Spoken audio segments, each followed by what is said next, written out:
12 ফেব্রুয়ারি নির্বাচনের মাধ্যমে দেশ আবার গণতন্ত্রের পথে যাত্রা করছে। জনগণ রাজনৈতিক দলগুলোর দিকে তাকিয়ে আছে বললেন প্রধানমন্ত্রী তারেক রহমান।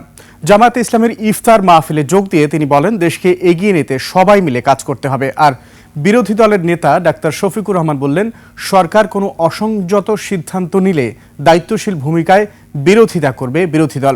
মানিক শিকদারের রিপোর্ট।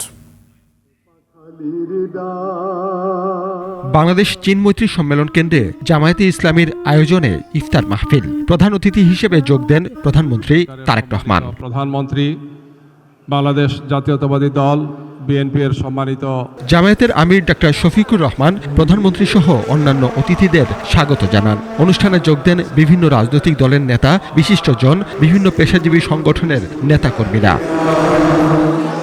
প্রধান অতিথির বক্তব্যে তারেক রহমান বলেন, গণতন্ত্রের জন্য অনেক মানুষের ত্যাগ জড়িত। আগামী দিনের কাজ হবে দেশের মানুষের ভাগ্য পরিবর্তনের জন্য।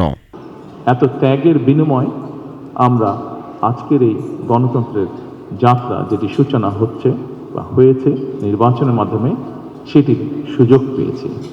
বাংলাদেশের মানুষ অনেক আশা নিয়ে আমাদের সকলের দিকে তাকিয়ে আছে, বিশেষ করে রাজনৈতিক দলগুলোর দিকে তাকিয়ে আছে। আজকে আমাদের এই ইফতার মাহফিলে আসুন আমরা আল্লাহর নামে শপথ গ্রহণ করি যে আমাদের আগামী দিনের কাজগুলো হবে এই দেশের মানুষের ভাগ্য পরিবর্তনের জন্য।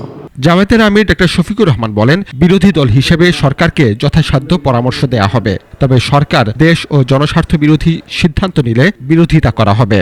অতীতে আমরা বিরোধী দল দেখেছি, নির্বাচন যেমন আমিডামি ছিল, সরকারিও বিরোধী দলও তেমনি আমিডামি ছিল। এই ধরনের কোনো বিরোধী দল কোনো দেশের জন্য ভালো কোনো বার্তা বয়ে আনতে পারে না।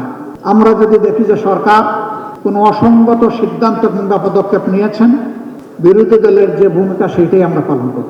ইফতারির আগে জুলাই শহীদ ও বিভিন্ন সময় আন্দোলনের শহীদদের আত্মার মাগফিরাত কামনা করে মোনাজাত করা হয়। ওয়াতারকাল মুনকারাত ওয়া হুব্বাল মাসাকিন। মানিক শিকদার, 21 টেলিভিশন, ঢাকা।